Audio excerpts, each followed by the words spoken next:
Hello, Craftees. Rose here, and I'm going to talk. Okay, I'm going to tag this small talk, okay? Because I'm basically going to talk. No tutorial, just talk. But before I begin any kind of talk, I wanted to let you know that this box of yarn will be given away to one subscriber on this channel. This is a Paint Box Simply Chunky Yarn. I've had this box for about 3 years. Well, I purchased this yarn because I had this idea in my head that I wanted to use it for. But over time, it fizzled out because the yarn wasn't going to work for the idea that I had. But for some reason, I held on to the yarn. I mean, right? That feeling of not wanting to give away something that, you like so much. But I decided to let go. So I'm letting go of this box of 30 balls of yarn to one Yarn Craftee subscriber. So please stay till the end to hear the prompt for the giveaway. Alright. So before I begin any kind of small talk, I just want to express my gratitude. Gratitude for these hands. First, I just really want to thank my maker, my creator, God, for these hands and for the skill that I'm able to do with these fingers, to be able to share my enjoyment of crochet with you all. I do not take it for granted, both the small things and the big things in my life. I know it sounds silly because we use our fingers, our hands without thinking about it, right? Because we have them anyways.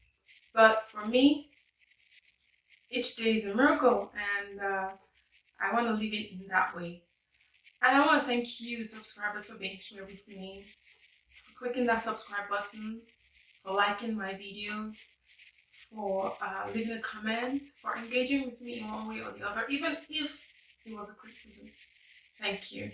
Because it shows that you actually watched and there was something that, you didn't agree with and you let me know, which in turn will help me to also improve on my own end. So thank you for that. I truly appreciate it. And I want to thank myself for not giving up, for continuing on this path, because many times I felt like a speck in this world wide web. Like, I know there's so many things to see on YouTube, on so many tutorials. Sometimes I feel like, does it even matter if I do any tutorials, if I post a pattern? Does it even matter? Yes, it does matter. I might feel like a speck sometimes, but I do know that I'm an important speck, because in the grand scheme of things, I matter. And it's the same with you. Even if you might feel insignificant sometimes, you matter. You really do. You're never alone. I repeat it, you're never alone. Alright? So, enough of all that motivational talk. Let's get into the small talk. Okay? How I started to crochet was from high school.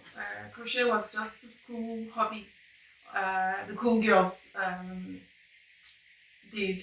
So I just wanted to follow the cool crowd and decided to pick one or two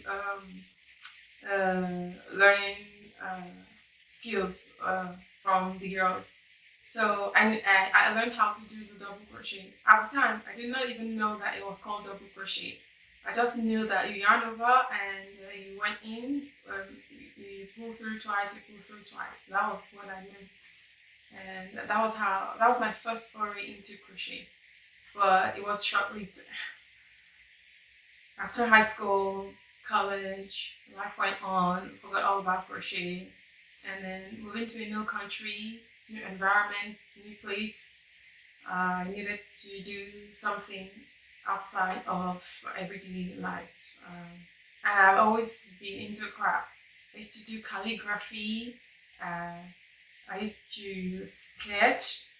Those were not interests that I pursued, even though I could have. I mean, I had the interest, the desire at the time, but I had no guidance to really pursue them. So I didn't follow through.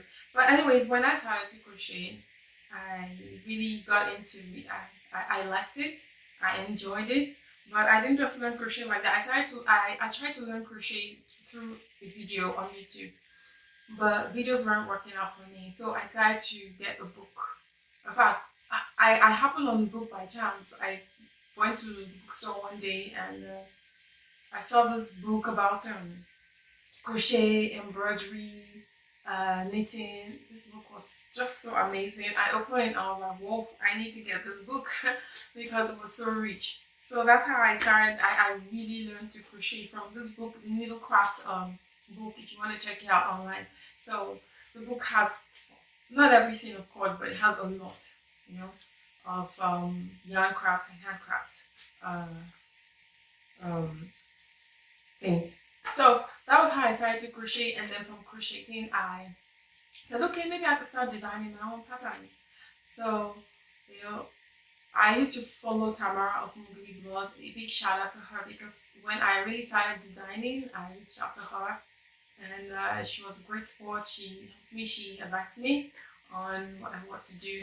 And I used to use her patterns also as a guide to create my own patterns. Not copying her pattern, but just, you know, like a walkthrough on how to write the rows and putting the stitches, the abbreviated forms of the stitches, and all of that. So, Mooglyblog, if you don't know Mooglyblog, then you're probably new to crochet because Tamara of Mooglyblog, she's been there. She's always been there, and she's really great. She has hundreds of patterns. I don't want to exaggerate by saying thousands, but she has hundreds of patterns on her site, and they're free, so you can check that Mooglyblog out. So, anyways, that's how I started. So the interest grew, and I followed that interest, that path, to start to crochet, start to design crochet patterns, start a blog, start to sell on the printable, the PDFs, and then started a YouTube channel as well. So everything, I just followed the interest that I had in crochet. And I like to put a message out to someone watching this. You probably have an interest, maybe a strong interest in something. If you have the skills and the resources, please follow that interest. And even if you do not have all the resources you need, just start from where you are. Just start from where you are. You don't need anything too big to start. Just start from where you are. You never know how far this will take you. You never know the adventures that wait you if you just follow this interest that you have. If you just follow this passion that you have, you never know what doors will open for you. You never know what places it will take you into. Just start, okay? And follow through the. So that's basically the story of Yarn Craftee. I'm not here to give a motivational talk. I'm just here to give small talk about Yarn Craftee, how we started, and how we got here. But I must say that when I first started to blog, I started as Loopingly Made. Not Yarn Craftee. Loopingly Made was the name that just popped into my head and I just picked up and went with it. After a while, I decided to change the name. So 2021, I started Yarn Craftee on a new slate, a new blog. So that's basically how I did it, and I just continue to design patterns and share them on here. So that's basically it. So now I'm going to ask you 2 questions as I wrap up this small talk. When did you start to crochet, or rather, how did you start to crochet? Who taught you? I enjoy reading stories about how people started to crochet or get engaged in yarn craft. So not necessarily just crochet, any form of yarn craft, knit, weaving, embroidery. How did you get started? Who taught you? Yeah, and what are the things that you like to create more? So let me know, and let us know in the comments. I'm gonna read all of them, and if you are the one who wins this, I will leave a message under your comment. Right? Also, please check the description box for information on how long this giveaway will run. It's not gonna run for a very long time or a very short time frame. So please check the description box to get all the information. And I will see you in the next tutorial. Alright? God bless you. Bye.